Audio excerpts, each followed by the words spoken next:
Indian film star Kangana Ranaut ने अदाकार रणबीर कपूर का नाम लिए बगैर अपनी एक मुतनाज़ इंस्टाग्राम स्टोरी में इन्हें वेमनाइजर और शादी से नाखुश कहा है। हिंदुस्तान टाइम्स के मुताबिक कंगना ने कहा कि रणबीर ने इनसे डेट की कोशिश की, अगरचे उन्होंने किसी का नाम नहीं लिया। कंगना रनावत ने दावा किया कि एक और सुपरस्टार जो बतौर एक वेमनाइजर जाने जाते हैं मेरे घर आए और मुझसे डेटिंग की दरख्वास्त की। ना मानने के बावजूद वो मेरा पीछा करते रहे, मुझसे मिलने के लिए खुफिया तौर पर आए।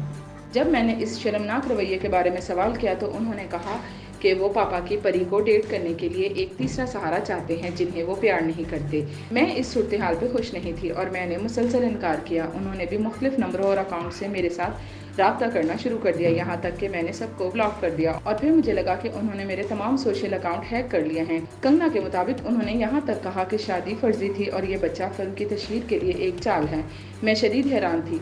मैं अब भी यकीन नहीं कर सकती कि कोई अखलाकी तौर पर इतना करप्ट हो सकता है। वो इंसान नहीं, शैतान है और इसीलिए मैं इनको तबाह करने के बारे में पुरअज़्म हूँ। धर्म का बुनियादी मकसद अधर्म को तबाह करना है, यही श्री कृष्णा ने गीता में कहा है। कंगना रनावत बॉलीवुड इंडस्ट्री में सिफारशी कल्चर और जिनसी ताल्लुकात की बुनियाद पर काम मिलने के हवाले से हमेशा अपनी आवाज़ उठाती हैं और इस वजह से वो आए दिन खबरों में रहती हैं। 2021 में इनका ट्विटर अकाउंट भी मुअत्तल कर दिया गया था, जिसमें इन पर इल्ज़ाम था कि उन्होंने अपनी ट्वीट में लोगों को तशद्दुद पर उकसाया है। 2 साल पहले भारत में किसान एहतजाज के दौरान कंगना भारतीय किसानों को दहशतगर्द भी कह चुकी हैं, जिस पर सिख गुलकार और अदाकार दिलजीत दोसांझ ने इनकी क्लास भी ली थी।